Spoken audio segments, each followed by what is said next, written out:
Ayan, kamangyan. Tayo ngayon ay nanalmon. Yan.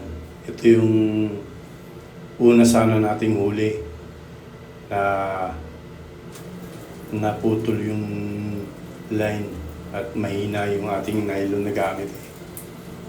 Yan. Ganyan kalakas yung salmon, mga kamangyan. Tingnan nyo yung aking rod kung gaano ka baloktot. Yan.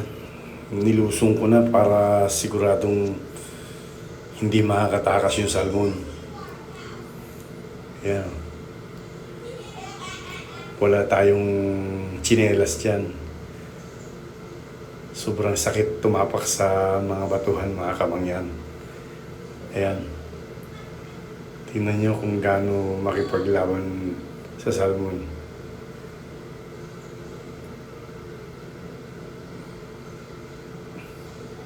Ayan.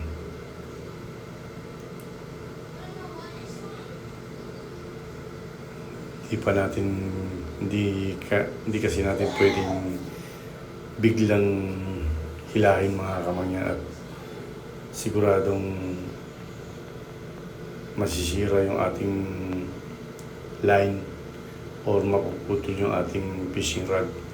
Kaya hinihintay muna natin siyang mapagod bago natin idala sa mababaw para salukin na lang ni Kamangyang Lester. Ayan. Oops. Basa na kayo, mga kamangyan. Kunting lubog pa at abot na ang ating itlog. Ayan, no? Kita nyo naman, mga kamangyan, kung gaano kalakas yung salmon na yan. Yan. Chinok salmon niya, mga kamangyan. Yun. Munti ka nang nasalok. Tumakbo na naman doon sa kabila eh. Ayun na siya, mga kamangyan. Yan. Talagang nakikipaglaban siya sa lakas natin, mga kamangyan. Yan.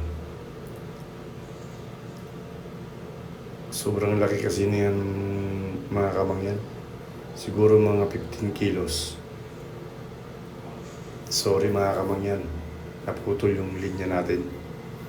Magsiset up na naman tayo ng panibago. Kasi mga luma na yung at maliliit yung ating mga nylon na dala. Para, mga kamangyan, subscribe!